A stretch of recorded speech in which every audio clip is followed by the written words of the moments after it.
snus has been a product that has existed in Sweden for 200 years. It's very, very cultural, and it is something that we stand up for as Swedes a lot.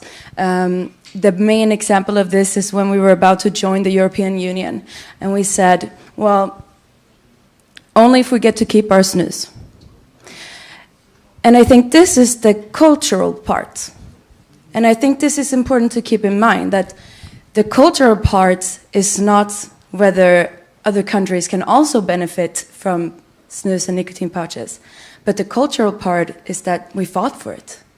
We have this idea that we usually say, don't touch our snus. And that kind of goes throughout the Swedish society, and it also goes for regulation in Sweden. It's hard for politicians to do anything that are bad for people who use snus. There are some leverage, but not a lot. So that's why we've kept it, and that's why nicotine pouches then was invented in 2016 and on the market, and a lot of other people could use these products. And I think because we've had it so long, we've had a lot of research has been done, but I think as Swedes we can also see that people do not get sick from this the way they do with cigarettes.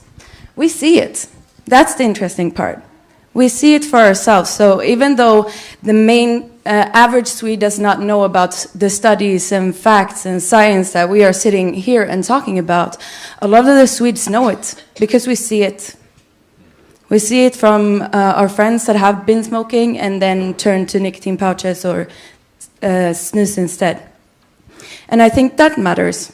And I think these are the factors that have been contributing to the fact that Sweden where it is right now. But I really want to emphasize that the fact that it's cultural in Sweden does not mean that other countries cannot implement it.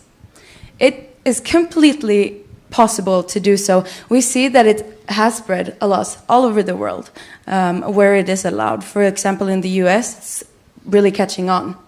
So we can see that all over the world.